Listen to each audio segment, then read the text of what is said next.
ไม่กินละเมียด้วยป้ายสมัยจริงเลยเรื่องนี้คนทำกันละเสียเลยไม่ยามสิกี่สิ่งที่สต็อกเสีย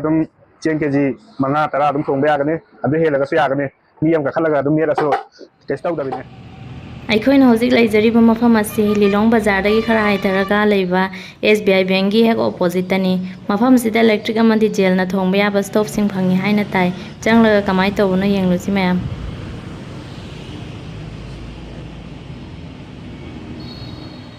ꯑꯍꯥꯟꯕꯗ ꯃꯤꯡ ꯑꯃꯗꯤ ꯂꯩꯐꯝꯗ ꯑꯝꯇ ꯍꯥꯏꯕꯤꯌꯨ ꯃꯤꯡ ꯅꯋꯥꯖ ꯂꯩꯐꯝ ꯍꯧꯔꯩꯕꯤ ꯋꯥꯡ ꯂꯩꯀꯥꯏ ꯗꯨꯀꯥꯟ ꯑꯁꯤꯗ ꯁ꯭ꯇꯣꯞꯁꯦ ꯃꯈꯜ ꯀꯌꯥ ꯂꯩꯕꯅꯣ ꯀꯃꯥꯏꯅ ꯇꯧꯕꯅꯣ ꯁ꯭ꯇꯣꯞꯁꯦ ꯃꯈꯜ 3 ꯂꯩ ꯃꯈꯜꯁꯤ ꯀꯔꯝꯕꯅꯣ ꯑꯝꯇ ꯌꯦꯡꯁꯤ ꯁꯤꯗ ꯑꯃ ꯂꯩꯔꯦ ꯁꯤꯡꯒꯜꯒꯤ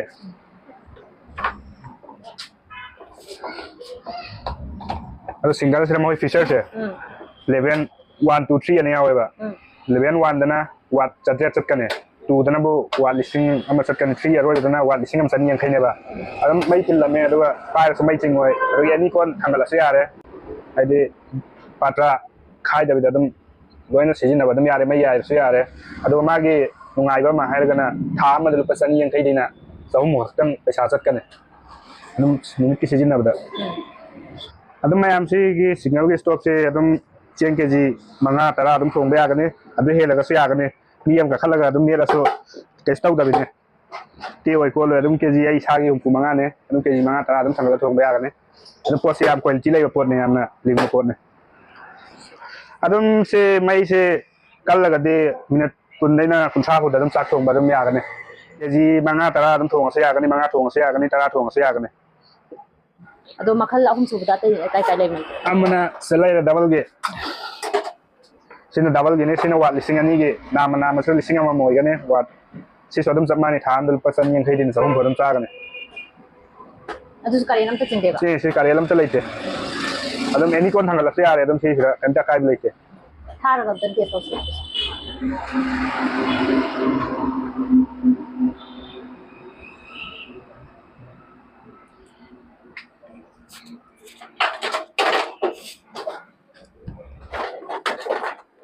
ꯃꯩꯗꯤ ꯆꯪꯉꯦ ꯁꯤ ꯃꯩ ꯊꯥꯖꯔꯦ ꯁꯤꯁꯨ ꯂꯦꯚꯦꯜ 1ꯗꯩꯅ 5 ꯐꯥꯎ ꯌꯥꯎꯒꯅꯤ ꯑꯗꯨꯝ 5ꯇ ꯑꯗꯨꯝ ꯀꯩꯗꯧꯔꯒ ꯊꯨꯅ ꯁꯥꯒꯠꯍꯟꯒꯦ ꯍꯥꯏꯔꯒꯗꯤ ꯁꯤ ꯃꯩ ꯆꯠꯂꯦ ꯁꯥꯔꯦ ꯃꯩ ꯀꯥꯔꯦꯜ ꯂꯩꯇꯕꯤꯅꯦ ꯁꯤꯁꯨ ꯃꯩꯗꯤ ꯁꯤ ꯑꯅꯤꯁꯤꯒꯤ ꯀꯔꯝꯕ ꯑꯍꯥꯟꯕ ꯂꯦꯚꯦꯜ 1 ꯁꯤꯒ ꯃꯣꯗꯦꯜ 2 ꯁꯤꯒ ꯃꯩ ꯆꯥꯕꯁꯤ ꯀꯔꯝꯕ ꯍꯦꯟꯕꯅꯣ ꯑꯗꯨꯝ ꯆꯞ ꯃꯥꯟꯅꯒꯅꯤ ꯑꯗꯨꯝ ꯁꯤ ꯊꯥ ꯑꯃꯗ ꯂꯨꯄꯥ 250ꯗꯩꯅ 300 ꯑꯗꯨꯝ ꯆꯥꯒꯅꯤ ꯁꯤꯗ ꯍꯦꯟꯅ ꯆꯥꯔꯒꯗꯤ ꯑꯗꯨꯝ ꯂꯥꯛꯑꯒ ꯀꯝꯄ꯭ꯂꯦꯟ ꯇꯧꯕ ꯌꯥꯒꯅꯤ ꯍꯦꯟꯅ ꯆꯥꯔꯒꯗꯤ ꯑꯗꯨꯝ ꯑꯅꯤ ꯃꯊꯪꯒꯤ ꯃꯣꯗꯦꯜꯗꯨꯁꯨ ꯑꯝꯇ ꯇꯧꯖꯩ ꯃꯊꯪꯒꯤꯅꯕꯨ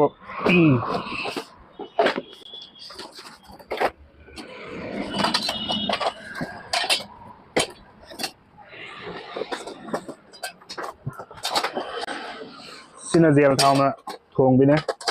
si double gi ni single gi di loi khe lakpe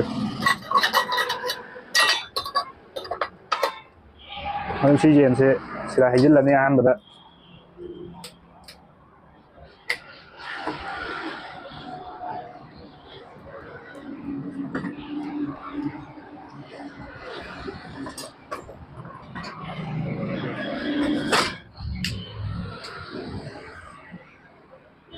मैंने मैं यह सिना थोंग भी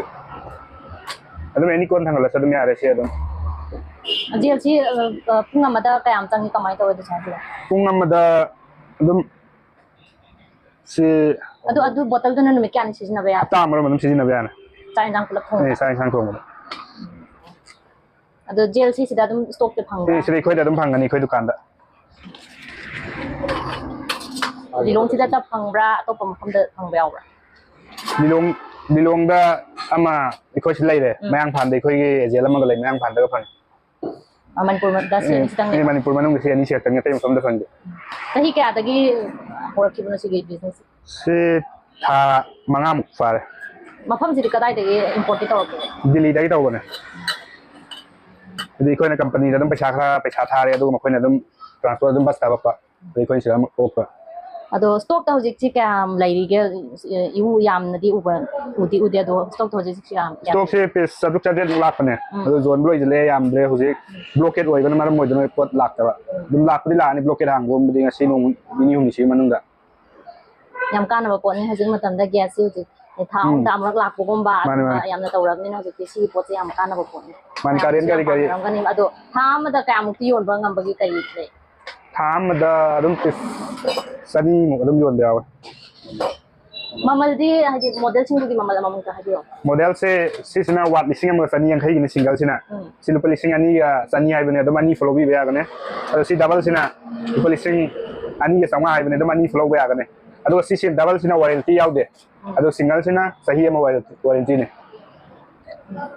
थमा जेल जेल किसिदे अदम जेल से वालगा सदम खोइदा फंगने अदम जेल से हप्तिलगा अदम मैखेदम अदम मै चूरगा अदम थोंबा यारे अदै लम कोइ खोट पचला सदम पुरगा सिजन से यारे द अदो असिगी यारक खोलक तब मतम द रिपेयरिंग की सिस्टम मफम से अदम ओइदे मफम से अदम फंगबिगने रिपेयरिंग कोइ लान चाप खोट लोइ सिल यारे अदो वारंटी लै बसिगी रिपेयरिंग हाइदे